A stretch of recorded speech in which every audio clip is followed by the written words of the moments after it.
আসসালামু আলাইকুম। সবাই কেমন আছেন? আশা করি সবাই ভালো আছেন। টুনটুনির সংসারে আপনাদের সবাইকে স্বাগতম। বিকালের নাস্তায় কি খাওয়া যায় তা নিয়ে ভাবতে ভাবতেই শেষ। তো ঝটপট হাতের কাছে যা ছিল তা দিয়েই আমি বিকালের নাস্তাটা তৈরি করে নেব। তো ডাল আমি আগেই ভিজিয়ে নিয়েছিলাম। তো ডালগুলো আমি একটু আদা ব্লেন্ডার করে নিচ্ছি, মানে এটা ভালো মিহি করে নেই, কারণ ভালো মিহি করলে এটার পুরো একটু নরম টাইপের হয়ে যাবে।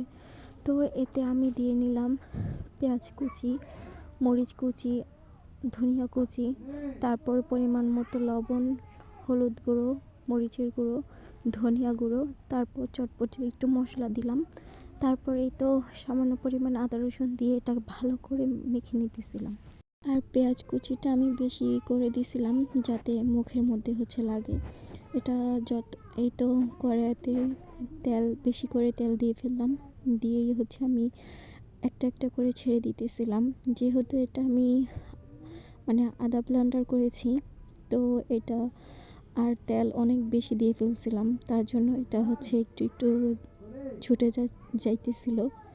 কিন্তু এভাবে করলে অনেক মচমচে টাইপের হয়। তো আমি খেতেই চাইছিলাম অনেক মচমচে, তার জন্য এভাবে করা।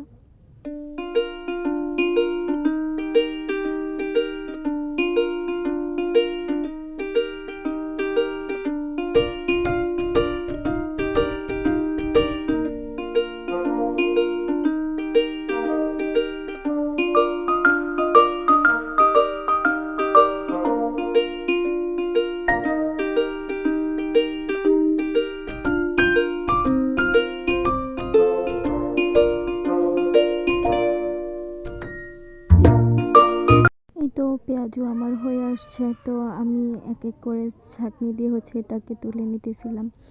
আর এই তো দেখতেই পারতেছেন এত ক্রিস্পি হয়েছে যা বলার বাহিরে। তো আমি আবার বাকিটুকু দিয়ে নিতেছিলাম।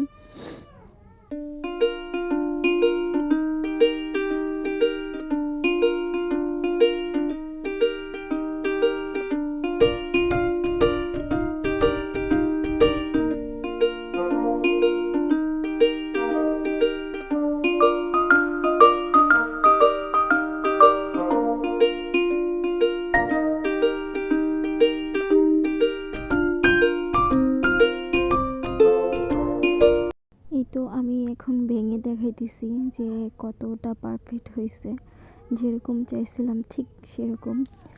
তারপরে তো আমি চুলার পর বসে বানাইতেছিলাম, প্রায় অনেকগুলাই খেয়ে ফেলছি, মচমচে হয়েছে, তো তার জন্য খাইতেই ছিলাম। তো এই তো সব কিছু উঠাইয়েই তারপর নিয়ে আসলাম ঘরে। তো ওর জন্য আমি আবার তৈরি করতেছিলাম। তো ও সস দিয়ে খাইতে অনেক বেশি পছন্দ করে, তো আমি আবার আরেকটা খাইতেছিলাম। তো এই তো আমাদের খাওয়া প্রায় শেষ।